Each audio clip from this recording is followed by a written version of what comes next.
Bonjour mes amis, vivre en couple en 2025, voilà une question peut-être intéressante qu'il faut se poser alors que nous vivons dans cette société du pouvoir d'achat, une société matérialiste, une société qui est énormément, je dirais, qui repose beaucoup sur notre ego, qui nous pousse à vivre des valeurs, toujours la recherche du plaisir, du loisir, de moi d'abord.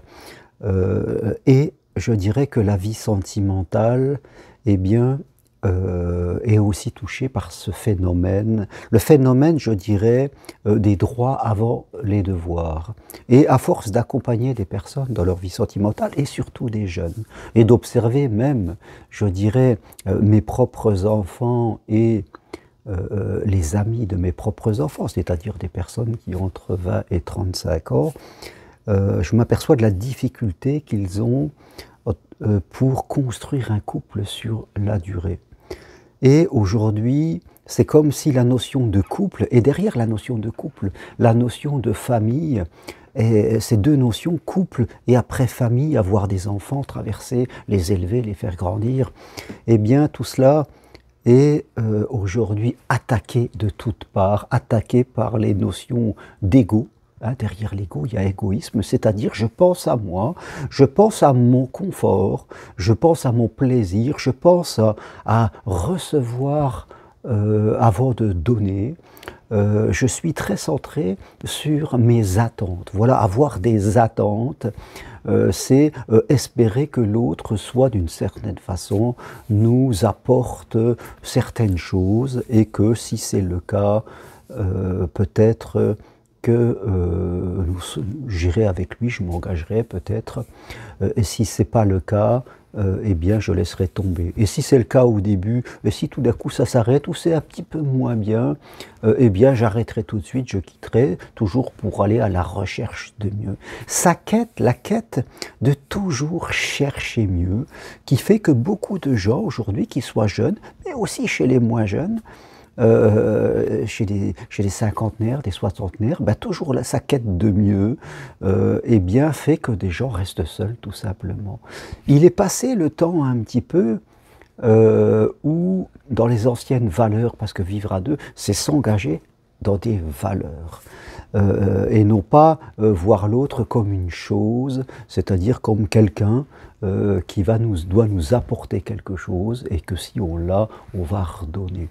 S'engager à deux, c'est vivre dans des valeurs, vivre à deux, de l'engagement déjà, c'est un engagement important, le respect de l'autre, se sentir ensemble en acceptant nos différences, comprendre que nous sommes l'architecte du bonheur, que l'on discute, que l'on s'accepte, que l'on va traverser ensemble des joies et des peines, que parfois il y aura des moments de ciel bleu, parfois des moments un peu plus difficiles, mais que l'amour nous permettra de traverser le fait d'être ensemble en traversant la vie, tout en se respectant mutuellement.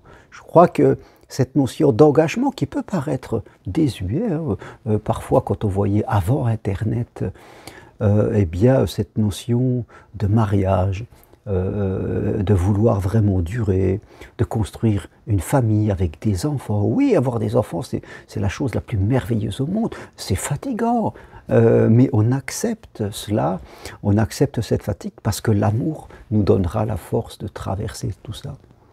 Mais on voit aujourd'hui que beaucoup de gens n'ont pas envie de faire des efforts, n'ont pas envie de s'engager.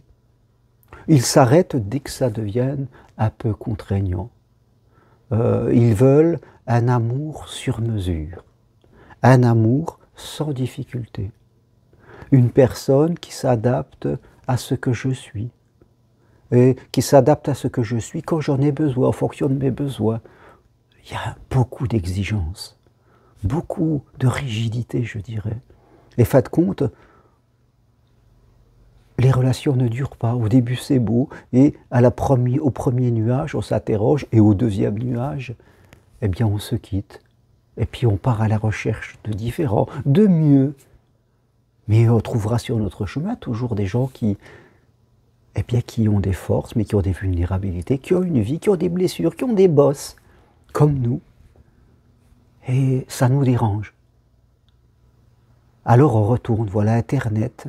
Moi je suis pour Internet si on sait s'en servir, de réseaux, je veux dire de sites sérieux, mais vous avez des applications, voilà, où on a l'impression que c'est le commerce, voilà, c'est le grand supermarché, donc je peux toujours trouver mieux. Et puis si lui ça va pas, ben je peux avoir 15 rendez-vous dans la semaine, et puis les gens sont interchangeables, je peux avoir quelqu'un, puis tout d'un coup j'ai quelqu'un d'autre, bon, j'écris plus à celui-là. Voilà, il y a vraiment ce côté, je disparais, voilà, parce que j'ai trouvé mieux, je m'engage avec quelqu'un. Je vois des gens qui, quelquefois, disent, ben, j'étais en relation avec quelqu'un, on a failli avoir, et puis il a disparu.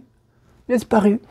Il m'a rien dit, il est parti, voilà, parce qu'on est derrière son écran, confort, on ne respecte aucune règle de la bienséance, de l'amour.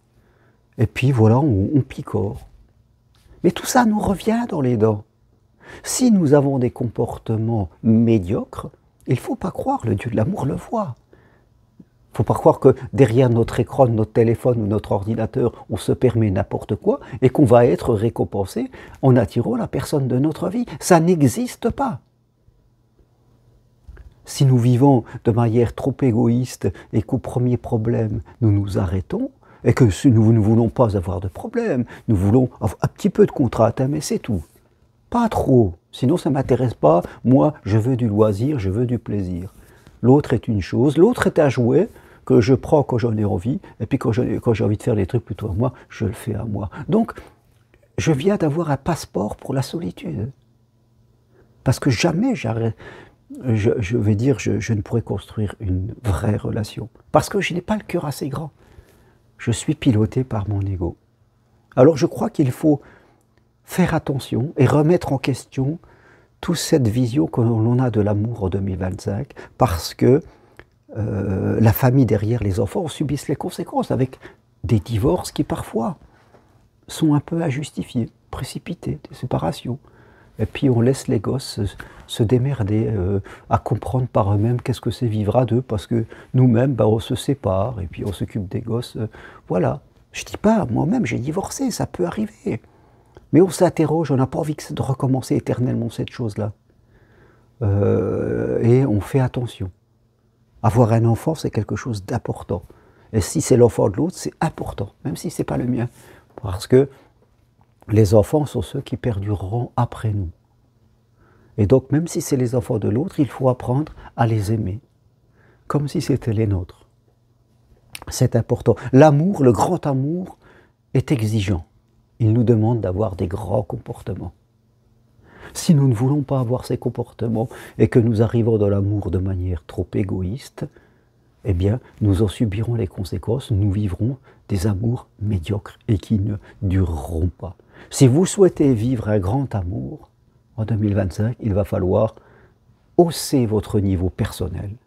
Et là, c'est en haussant votre niveau personnel que vous allez rencontrer d'autres personnes. Voilà ce que je voulais partager avec vous aujourd'hui. L'amour en 2025, attention, trop de valeurs ne sont plus prises en considération et ça a vraiment un impact dans notre vie sentimentale. Et si vous voulez aller plus loin, prenez une consultation avec moi de chez vous en visio, investissez sur votre évolution, on parlera de votre situation, et si vous voulez devenir un professionnel de la relation d'aide, suivez ma formation de psychopraticien possible, formation individuelle possible de chez vous, en visio, avec moi.